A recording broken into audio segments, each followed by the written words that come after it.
We're reading Rebbe Nachman's Wisdom. We're on his pilgrimage, 23. It was the morning before Pesach. The captain and a number of sailors were preparing to take their small boat and go to the city. The Rebbe and his attendant came to the captain and, using gestures, communicated that they need some kind of bread. The captain told them in sign language that there are Jews in the city and you can have bread brought for you. The hearts of the kings and princes are in the hands of Hashem. In his mercy, he turned the captain's heart and confounded his thoughts. Without thinking, the captain blurted out that he would take one of them to buy their bread. The Rebbe's attendant went with the crew. He was allowed to go to the city alone, with just one sailor following him to make sure that he didn't escape. But even the way to the city involved great peril. It was a time of war, and it was obvious that he was from a distant land. He could easily have been imprisoned as a spy, and nobody would defend him. But again, Hashem protected him, and he passed through all the gates without being stopped. He finally came to the chief rabbi and told him the whole story. They were captives aboard a warship, and they themselves did not know what the captain intended to do with them. He could not supply the details, but this he knew. They were prisoners in great danger. It took only a few minutes to tell the story, but it seemed like hours. The Rebbe wanted to hear more and more about their adventures. It was obvious that the attendant was suffering greatly, but the Rebbe kept telling him not to worry. The attendant felt pressed, because he wanted to buy matzot and wine and return to the ship before sundown. Suddenly Hashem sent him another thought. While in Tiberia, he heard that Rabbi Tzvi Horker mentioned that his wife came from a renowned Sephardic family. She had a brother in Rhodes who was a great sage and tzaddik. He could not remember the brother's name, but he did recall the name of Rabbi Tzvi's wife.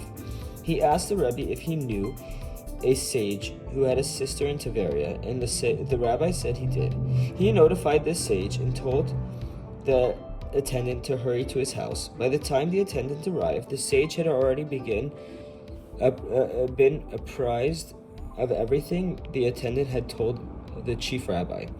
As soon as the attendant walked in, the sage told him, "There is nothing to be afraid of. You will tell me the whole story at the Seder." The attendant could hardly believe his ears. He trusted in Hashem, but he never imagined that salvation would come so quickly. Never in his wildest dreams did he imagine that he would spend the Pesach Seder in a Jewish house.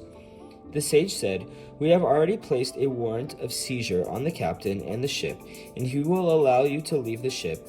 Of course, he will first have to be given whatever sum he requests. It is good to give thanks to Hashem, who saved you in such a miraculous manner. The fact that you got to the city was a miracle in itself. I cannot imagine how the captain became so confused that he let you come here.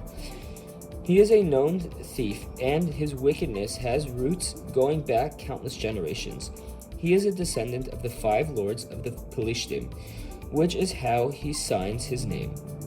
But now there is no time to listen to stories. Let us go to the barber and get you a haircut for Pesach." Immediately they went to the barber, and the attendant had his hair cut. After he had bathed, he conversed over a cup of coffee. In the course of the conversation, the sage said, "We heard that you are traveling with another man. Who is he? Have you ever heard of the Baal Shem Tov?" the attendant asked. "Of course," the sage replied. "We are quite familiar with the works of the renowned chassid of Polonoi." The attendant told him, "The man traveling with me is the great-grandson of the Baal Shem Tov.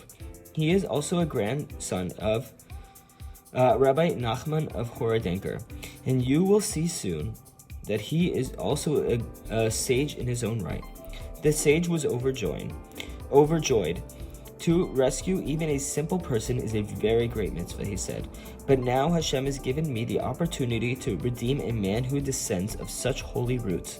The sage hurried with a small group of men to fetch the Rebbe. Meanwhile, 2 groups of Turks clashed with each other, resulting in a fight in which several people were killed in the main thoroughfare. When they saw what was happening, the sage and his companions took the Rebbe's attendant and fled to the sage's courtyard. They locked themselves in and were afraid to leave for several hours. By the time it was safe to leave, the sun began to set, and it was too close to Pesach to go and get the Rebbe. The sage then spoke up and said to the attendant, "From the time I was a child, I have devoted myself to Torah, prayer, and good deeds. I am sure that Hashem will reward me for this. Besides this, I also have a portion in the world to come, along with every other Jew. I am putting all this up as security. If, heaven forbid, I do not exert myself to do everything in my power to free you and let me lose it all. My intention is not to boast, but to assure you that I am not abandoning you, heaven forbid. There is simply no time to complete the task today. Now hurry, take all the matzah that you need for the Seder. I have matzah shmura, as well as regular matzah if you want it. Take some of my best wine and greens, and everything else you will need tonight. Take whatever you need." The attendant returned to his ship, which was moored far from the city. As soon as he boarded the ship, he called out. When the Rebbe heard his voice, he was overjoyed and ran to greet him. The Rebbe had spent all day waiting with yearning eyes for a sign of his companion. As long as the other was gone, he stood there, his eyes growing weary. The Rebbe said, "Thank God, you're still alive. I was sure that you had drowned, that they had drowned you, and you would soon do the same. They would soon do the same to me. But now, thank Hashem, who gives strength to the weary. You have no idea how much I suffered while you were gone. I no longer had the strength to bear it, and I was sure that I would die." They prayed, and they were able to have a proper Seder. It was a most happy meal. As soon as they ate, the attendant told the Rebbe everything that had happened. On the first day of Pesach, the order came to bring the ship to the city and tie it up at the dock. The Rebbe and his attendant remained on the ship for the second night of Pesach. The next day, the Rebbe's attendant went to the city to pray in the synagogue. After the service, he was invited to the sage's house for the festive meal. During the meal, the sage delivered an original Torah lesson. Then he repeated some thoughts from the contemporary tzaddikim, including those of Europe. He invited his guest to discourse on the Torah, and the attendant repeated some of the Rebbe's lessons. The sage enjoyed them immensely, saying, "Such words make me happy happy deep inside." After the meal, the attendant returned to the ship, followed by the attendant of the sage carrying choice food for the Rebbe. But the Rebbe saw that his attendant's face looked utterly depressed. The Rebbe was sure things had taken a turn for the worst, for who knew what had happened today? He was so distressed about this that he could not eat. What the Rebbe did not know was the sage had pressed his attendant to drink so much wine that he had become drunk.